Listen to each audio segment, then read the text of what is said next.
안녕하세요, 미세스 에일린입니다.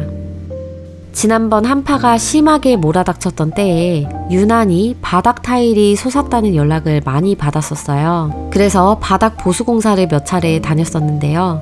이곳이 가장 심각했던 현장입니다. 저희가 의뢰주신 분과 전화로 사진을 보면서 대화를 나눴을 때는 8장만 문제인 줄 알았어요. 그런데 막상 가서 보니까 거의 모든 타일을 재시공해야 할 정도로 문제가 심각하더라고요. 하지만 이곳이 병원이라서 당장 치료해야 하는 환자분들도 계시고 공사한다고 며칠 쉬실 수 있는 상황이 못 되셨기 때문에 논의 끝에 아주 심하게 들린 부분만 보수 시공을 하기로 했습니다. 저희 영상 보시고 그래도 그걸 하면 어떡하냐, 어차피 문제 터질 건데 돈 벌어먹으려고 이기적인 짓 하네 하시는 분들도 계실 수 있지만 이건 누구라도 와서 고쳐야만 하는 상황이었고 고객님의 사정이 전체 시공을 도저히 당장 못 하시는 거기 때문에 어쩔 수 없었다는 겁니다. 진짜 쇼츠 악플에 자꾸 변명하는 것 같은 저도 싫습니다. 우선 이곳은 타일을 살려서 시공해야 하기 때문에 뿌레카로 철거하듯이 뗄 수가 없었습니다. 멀티커터기 쓰라는 분도 계셨는데 저희는 강철 칼날로 하는 게 더 안전하게 떼져서 힘들지만 타일을 살려서 보수 시공할 때는 여전히 그냥 강철 칼날을 사용하고 있습니다. 이곳은 상가였기 때문에 영업이 끝난 시간 이후에 시공을 해야 해서 제임스랑 둘이서 오밤중에 돌비의 공포 라디오 들으면서 아주 공포스러운 분위기에 열심히 매질을 긁었던 기억이 납니다. 와, 600각 16장 진짜 사람 잡더라고요. 네, 어쨌든 둘이서 열심히 타일을 살리다가 결국 하나를 깨먹었는데 아주 다행히도 한 장이 스페어로 병원에 있더라고요. 땡스 갓. 그리고 철거하고 보니까 접착제가 좀 특이했어요. 저는 그동안 어떤 현장에서도 본 적이 없는 뭔가 압착이랑 레미탈을 섞어서 만든 듯한 그런 느낌이더라고요. 뭔가 석고처럼 그렇게 좀 약한 느낌이었어요. 깨지기도 잘 깨졌고 타일이 온도에 따라 수축 이완을 반복한다는 거는 아주 잘 아실 거예요. 그렇기 때문에 사용하지 않는 밤과 사용하는 낮에 온도 차이가 심한 상가의 경우 타일이 수축 이완이 갑작스럽게 되면서 서로 밀리게 되는데요. 그러다 도저히 밀릴 공간이 없으면 이렇게 위로 솟아버릴 수 있습니다.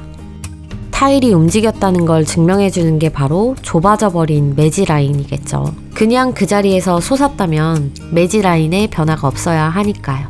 이때 만약 수축 이완을 보완해주는 자재, 예를 들어 타일이 수축 이완되는 것과 거의 같은 크기로 함께 수축 이완을 하는 자재라면 이런 문제를 잘 잡아줬을 텐데 자재가 좀 아쉽더라고요. 그러니까 철근과 콘크리트의 열 팽창 계수가 거의 같은 것처럼 그렇게 궁합이 맞는 자재를 말씀드리는 겁니다. 암튼 저는 타일 시공 이론 전공자는 아니지만 제가 공부한 바로는 이러한 이유가 원인이 돼서 바닥 타일에 하자가 발생할 수 있다는 거예요. 상가 주인분들은 갑자기 타일이 터지니까 어리둥절하시고 지금 시공해도 또 이러는 거 아닌가, 건물에 문제가 있는 게 아닌가 불안하실 수 있는데 그곳에 맞는 자재와 시공 방식을 사용해 주시면 문제는 해결됩니다. 그리고 제가 매지 라인이 좁아졌다고 말씀드렸는데 매지도 사실은 미적인 것보다는 타일이 수축 이완할 공간을 확보해 주는 거잖아요. 그렇기 때문에 매지 라인이 너무 확보가 안 되는 상황에서는 주변 타일들을 같이 시공을 하든 전체적으로 다시 하시는 게 좋기는 합니다. 저희가 현장에서 이런 말씀을 드리면 전체 시공하고 돈 벌려고 업셀링 하는 거지 이렇게 생각하시는 분들도 간혹 계신데요.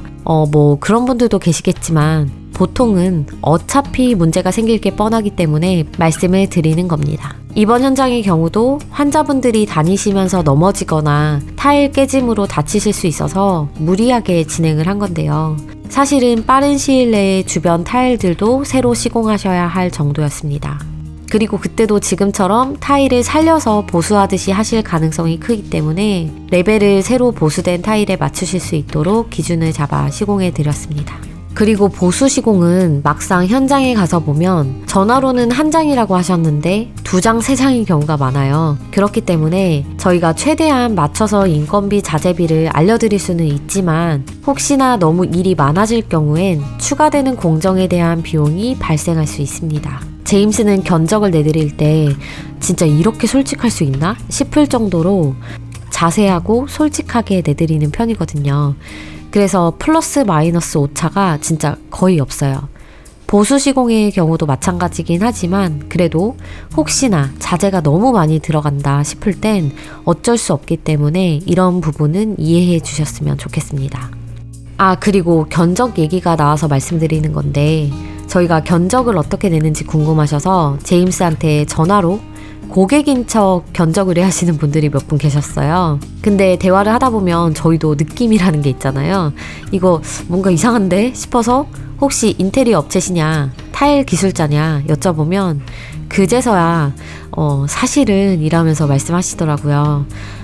차라리 처음부터 문자나 전화로 매너 있게 여쭤보셨으면 제임스가 친절한 말투는 아니지만 성격이 오지랖퍼라 또 조언을 잘 해드리거든요.